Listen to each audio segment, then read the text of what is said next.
All right, so basically this question comes from the Make the Cut forum, and their question is, they tried to do a trace. The image quality probably wasn't that great in order to do it, and they would like to know, can you do a manual trace and still have the textured, the underneath, background of the photo come through so they can do a print and cut, for example. And the question, or the answer to that question is going to be yes, and I'm going to show you how to do it in this video real quick. So the first thing that I'm going to have is the image. So the image that I chose for this quick little tutorial is going to be this lighthouse. I'm going to isolate the lighthouse itself as well as the house, and I'm going to have both of those images show through from my manual trace, so you can go ahead and do a quick print and cut with it. All right, so let's go into Make the Cut after I copy this to my clipboard.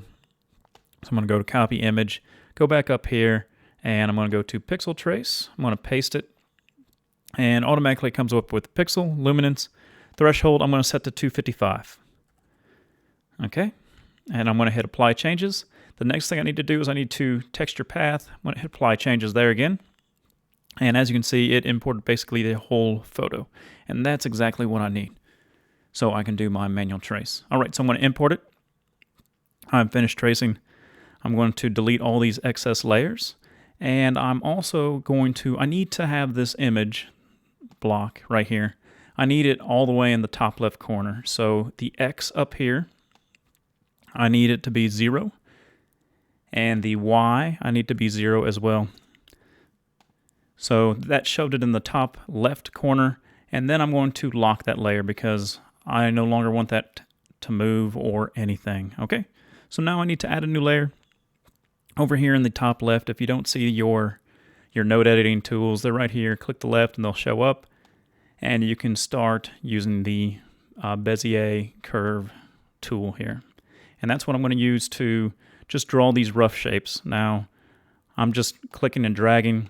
You can also, if they're not sharp corners, you can click, hold, and drag to give you a smoother cut. But I'm basically just showing you that you can bring in textured items from a photo. Okay, so this is just going to be a rough sketch. I'm doing it really fast, so I'm not wasting your time. Okay? All right, so we got the house. Now I'm just going to get the lighthouse, and I'll do that real quick so we're not wasting your time. If I was doing this for real, I'd take my time go a lot slower. I'd be zooming in, zooming out, just to make sure that I got everything. Okay, but the concept will be the same. All right, almost done. All right, so there we go. Rough sketches, right? All right, so now let's try to apply that texture. But before we do that, we need to do a couple things first, okay? First of all, these are basically two separate shapes. And also, in order to get the picture to fit on there correctly, I need to draw a straight line here. So you just go back to that. So you need to draw a Bezier line, straight line. I'm just going to draw one quick straight line, close it off there. I'm going to go to my selection tool. I'm going to select that line that I just made, and I want to shove that to the 0, 0 mark. So X 0, Y 0. Okay, so now that's in the top left.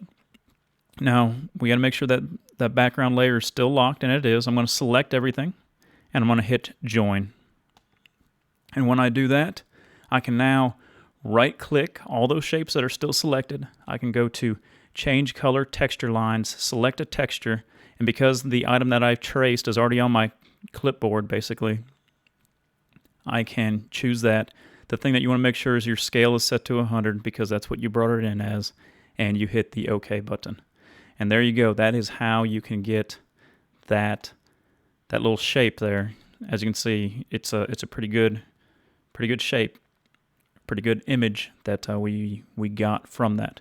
Now, if I did not, I want to show you guys this. If I did not put that line in there, okay, so this line up there that I put in the top left corner is very important, because if I didn't, and I hit Select All, and I hit the Join button,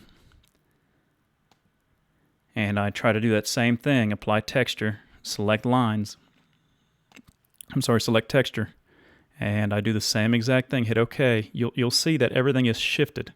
Okay, that is because that top left line is very important in telling Make the Cut where that top left image should start at. Okay, so just remember, keep that line in there, and you'll always be straight. Okay, so hopefully this video helped you out.